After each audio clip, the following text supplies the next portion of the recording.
बिस्मिल्लाहिर्रहमानिर्रहीम। अस्सलाम वालेकुम। How are you my beautiful students. तो वेलकम बैक। आज के लेक्चर में हम लोगों ने चैप्टर स्टार्ट किया हुआ था सेल साइकिल। अच्छा, हम लोगों ने उस दिन स्टडी किया था इसका इंट्रोडक्शन, और दूसरा हम लोगों ने इसकी स्टडी की थी इंटरफेस, और आज हम लोग इसकी नेक्स्ट स्टडी करेंगे माइटोसिस, कैरियोकाइनेसिस और साइटोकाइनेसिस। बच्चों, माइटोसिस का हम लोगों ने जो बेसिक था वो हमने उस दिन भी मेरे बेटे पढ़ा था कि व्हाट इज़ माइटोसिस। माइटोसिस हमारी बॉडी में हमारे सोमैटिक सेल्स में हो रही होती है। सोमैटिक सेल्स हमारी बॉडी के अंदर हमें कोई ज़ख्म हो जाता है या हमें कोई भी किस्म की चोट वगैरह लगती है तभी माइटोसिस स्टार्ट हो जाती है, डिवीजन होना शुरू हो जाती है सेल्स की। तो ये माइटोसिस। ओके, तो मैं फ़ैन ऑन कर लेती हूँ ताकि हमारी स्क्रीन ठीक है। अच्छा, तो अब माइटोसिस हम लोगों ने कहा था कि व्हाट इज़ माइटोसिस। तो हम लोगों ने माइटोसिस के बारे में बिल्कुल सिंपल से स्टडी की थी कि 1n का 2n के अंदर होना, जो अकर करता है सोमैटिक सेल्स के अंदर, ये दो की थी। उसके अलावा हम लोगों ने कहा था कि ये हेप्लॉइड और डिप्लॉइड दोनों के अंदर अक्कर होता है, हेप्लॉइड के अंदर भी और डिप्लॉइड के अंदर भी। हमने एक ये चीज़ स्टडी की थी। और हम लोगों ने कहा था कि यहाँ पे नंबर ऑफ क्रोमोसोम्स सेम रहते हैं किसके अंदर, डॉटर सेल्स के अंदर। ठीक है, हम लोगों ने कुछ बेसिक स्टडी की थी जो माइटोसिस के बारे में हम कर चुके हैं। अब आप लोगों को ये याद भी होगी, तो आज हम लोग करेंगे कैरियोकाइनेसिस और साइटोकाइनेसिस। एक बात आप लोगों ने याद रखनी है कि बहुत सिंपल और आसान सा टॉपिक है और बहुत इंपॉर्टेंट है। आप लोग इसके बेसिक्स याद कर लो, इंशाल्लाह आपके लिए बहुत ज़्यादा फायदा होगा। तो what is karyokinesis. Okay students, हम लोग स्टडी करते हैं व्हाट इज़ कैरियोकाइनेसिस। अगर आप लोग चाहते हैं तो आप लोग इनको नोट्स बना लें। अगर आप लोगों के पास नोट्स नहीं है, मैं आप लोगों को जितने भी लेक्चर्स दूंगी वो सारे इसी तरह से नोट्स की सूरत में दूंगी ताकि आप लोगों के लिए हेल्प। ओके जी, मैंने लिख लिया साइटोकाइनेसिस। ओके, अब हम लोग पर सबसे फर्स्ट इसका बच्चों हम लोग इजी वर्डिंग में देखते हैं कि हम लोग किस तरह से सबसे सिंपल से याद कर सकते हैं। तो आप लोग देखो, what is mean by Cairo. Cairo का मतलब होता है न्यूक्लियस। हमने फर्स्ट ईयर के अंदर भी रीड किया था कि कैरियो क्या मतलब होता है, न्यूक्लियस। और साइटो से हम लोग दो चीज़ें लेंगे यहाँ पे, साइटोप्लाज्म और दूसरा हम लोग लेंगे सेल। अब वर्ड आता है काइनेसिस। तो what is mean by kinesis. Kinesis का मतलब है division. What is meant by kinesis. Kinesis तो हम लेंगे डिवीजन के अंदर। और जो अब इजीली हमारे पास डेफिनेशन बनी कि what is the definition of karyokinesis, division of nucleus is called karyokinesis। and what is cytokinesis। तो साइटोकाइनेसिस के अंदर हम लोग लेंगे डिवीजन ऑफ साइटोप्लाज्म और होल सेल। ओके, इस तरह से हम लोग इसकी डेफिनेशन करेंगे कि what is karyokinesis, division of nucleus, और what is cytokinesis, division of whole cell और डिवीजन ऑफ साइटोप्लाज्म। तो मेरे बच्चे, अब हम लोगों ने नेक्स्ट ये चीज़ देखनी है कि सबसे पहले क्या होगा। तो सबसे पहले हमारे पास न्यूक्लियस की डिवीजन होगी। किसकी डिवीजन होनी है, न्यूक्लियस की। अब ये दोनों जो कैरियोकाइनेसिस है और साइटोकाइनेसिस है, इन दोनों को परफॉर्म करने वाली क्या चीज़ है, वो है माइटोटिक अपरेटस। बहुत इंपॉर्टेंट शॉर्ट क्वेश्चन है, too much important short question के what is mitotic apparatus.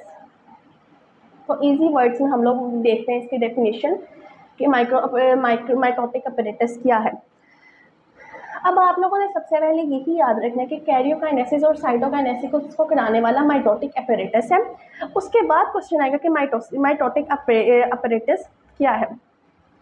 Mitotic apparatus जो है ये कंपोज करता है स्पेशल स्ट्रक्चर के माइक्रोट्यूब्यूल्स जिनके पास होते हैं एस्टर और स्पिंडल। ये क्या कंपोज करता है, ये आप लोग लिख लो। अगर मैं ये लिख रही हूँ तो सिर्फ आप लोगों के लिए लिख रही हूँ, आप लोग लिख लो कि ये कंपोज करता है स्पेशल स्ट्रक्चर ऑफ माइक्रोट्यूब्यूल्स जिनके पास होते हैं aster, having aster and spindle. ठीक है, ये मेन चीज़ है, एस्टर और स्पिंडल। सबसे पहले हम लोग जानेंगे कि व्हाट इज माइक्रोट्यूब्यूल्स। बहुत से बच्चों के माइंड्स में क्वेश्चन आया होगा, मैम व्हाट इज माइक्रोट्यूब्यूल्स। तो बेटे 3 सेट्स जो माइक्रोट्यूब्यूल्स के रेडिएट होते हैं सेंट्रियोल से। सबसे पहले आप लोगों ने नीचे इसके माइटोटिक अपरेटस की डेफिनेशन आती है, उसके बाद आप लोगों ने लिखना है कि 3 sets of microtubules radiates from centriole. ठीक है, सेंट्रियोल से रेडिएट होंगे 3 सेट्स इसके माइक्रोट्यूब्यूल के। आप लोग ये लिखोगे। उसके बाद अगर जब आप लिखोगे कि माइक्रोट्यूब्यूल्स कैसे बने हैं, तो माइक्रोट्यूब्यूल्स कंपोज्ड बाय बने होते हैं 2 चीज़ों से। और आप लोगों में से बहुत से बच्चों को पता होगा कि माइक्रोट्यूब्यूल्स किससे बनते हैं। तो माइक्रोट्यूब्यूल्स ट्यूब्यूलिन प्रोटीन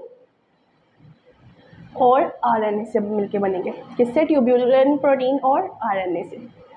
अब ये जो चीज़ आपको मैंने बताई है, ये है माइटोटिक अपरेटस। बेटे ये बहुत इंपॉर्टेंट शॉर्ट क्वेश्चन है। आप लोग अगर टिप्स में से भी देख रहे हो तो ये आप बहुत दफ़ा रिपीट हुआ है। आप लोगों ने लाजमी याद रखना है कि माइटोटिक अपरेटस कार्योकाइनेसिस और साइटोकाइनेसिस को परफॉर्म करवाने वाला है। माइटोटिक अपरेटस कंपोज करते हैं स्पेशल स्ट्रक्चर के माइक्रोट्यूब्यूल्स, एस्टर और स्पिंडल। इसको हम लोग डिटेल में पढ़ेंगे कि what is aster and spindle. उसके बाद 3 सेट्स ऑफ माइक्रोट्यूब्यूल रेडिएट होंगे सेंट्रियोल से, और जो माइक्रोट्यूब्यूल है वो खुद कंपोज करते हैं ट्यूब्यूलिन प्रोटीन और आरएनए। अब हमने 2 चीज़ें पढ़नी है, एस्टर और स्पिंडल, वो हम लोग नेक्स्ट पेज पे जाके पढ़ते हैं। Okay, this is over next page. तो हम लोग देखेंगे अब क्या, एस्टर और स्पिंडल। अच्छा बच्चों, जो एस्टर है ना वो स्टार लाइक स्ट्रक्चर है। क्या है? Star like structure. और जो स्पिंडल है ना वो हमारे पास डिवाइड होता है 2 चीज़ों में, काइनेटोकोर स्पिंडल फाइबर और पोलर स्पिंडल फाइबर। अब आप लोगों ने 9th क्लास में तो सुना ही होगा कि what is kinetochore spindle fibre और what is polar spindle fibre. तो आई होप सो आप लोगों में से बच्चों को आप लोगों को समझ आ गई हो कि मैं किस चीज़ की बात करी। अब हम लोग इसको डेफिनेशन के जरिए समझते हैं। तो ये है हमारे पास सर्कल, ये हमारा सेल। अब यहाँ से हम लोगों ने जो स्टडी किया हुआ है वो इस तरह से कुछ ये स्ट्रक्चर इसका बनेगा। ओके, तो यहाँ पे इसके ऊपर पड़े होंगे क्रोमोसोम्स। लेट्स सपोज इन दोनों पे क्रोमोसोम्स। बच्चों ये जो स्टार लाइक स्ट्रक्चर मैंने साइड से बनाया ना, इसको बोलते हैं एस्टर। क्या बोलते हैं? एस्टर। अब जो स्पिंडल जिसके साथ जिसके ऊपर क्रोमोसोम अटैच है, इसको हम लोग बोलेंगे काइनेटोकोर स्पिंडल फाइबर। क्या बोलेंगे? Kinetochore spindle fibre. और वो स्पिंडल जो पोल्स के साथ जस्ट अटैच है उसको हम लोग बोलेंगे पोलर स्पिंडल फाइबर। अब आप लोगों ने ये डिफरेंस याद रखना है। मैंने बहुत आसान करके यहाँ पे आप लोगों को समझा दिया। बेटे एक सेल है, ये तो आप सबने स्ट्रक्चर देखा होगा ना। अब उस जो स्ट्रक्चर के अंदर ये जो होल्स होते हैं, जो धागे नुमा स्ट्रक्चर स्टार्स की तरह का, सॉरी इसको हम बोलेंगे एस्टर। और वो धागा, वो पूरी हमारे पास लाइन जिसके ऊपर क्रोमोसोम अटैच है उसको बोलेंगे काइनेटोकोर स्पिंडल फाइबर। और वो लाइन जिसके ऊपर कोई चीज़ अटैच है उसको बोलेंगे हम लोग पोलर स्पिंडल फाइबर। तो आज का हमारे पास यहाँ तक ही था जो हमारे पास टॉपिक है। उसके बाद हम लोग माइटोटिक अपरेटस का सबसे पहले एक रोल स्टडी करेंगे कि इसका क्या रोल है। तो मेरे बेटे ये हमारे पास हेल्प करते हैं अटैचमेंट के अंदर और मूवमेंट के अंदर क्रोमोसोम्स की। क्या करता है? हेल्प करता है अटैचमेंट और मूवमेंट ऑफ क्रोमोसोम्स। ओके, उसके बाद हमारे पास जो कैरियोकाइनेसिस है ना, कैरियोकाइनेसिस वो नेक्स्ट डिवाइड होगा प्रोफेज के अंदर, मेटाफेज के अंदर, एनाफेज के अंदर और टीलोफेज के अंदर। ये भी छोटा सा एक क्लिप है, आप लोगों ने इसको भी लाजमी देखना है। आप लोगों को बहुत अच्छी समझ आ जाएगी। मैं बहुत अच्छे तरीके से आप लोगों को सिर्फ 5 मिनट्स में, बल्कि उससे भी पहले समझा दूँगी इंशाल्लाह ताला। इतनी समझ आ गई होगी, जिसको नहीं आई वो आप लोग मुझे स्पेशली सेपरेटली आप लोग मुझे कमेंट्स में बताएं, मैं उनको सेपरेटली समझा दूँगी। या तो मैं उनको कोई ऐसी आईडी बताऊँगी अकेडमी के साथ लिंक होगी, मैं उनको उधर समझा दूँगी। या उनको नहीं आएगी तो मैं दूसरे तरीके, कोई और तरीके ढूंढूंगी जिससे मैं आप लोगों को अच्छे तरीके से समझा सकूँ। मैं कोई व्हाट्सअप ग्रुप बना दूँगी, वो व्हाट्सअप ग्रुप भी ऑलमोस्ट आपके लिए आप लोगों की लक होगी, जहाँ पे मैं आप लोगों को बता दूँगी। आप लोग एक दफ़ा ट्राई करके देखें।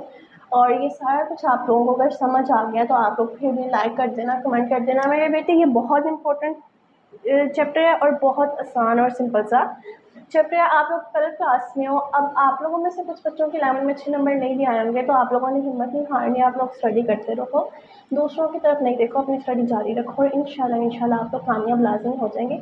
तो ओके बच्चों, अल्लाह हाफ़िज़।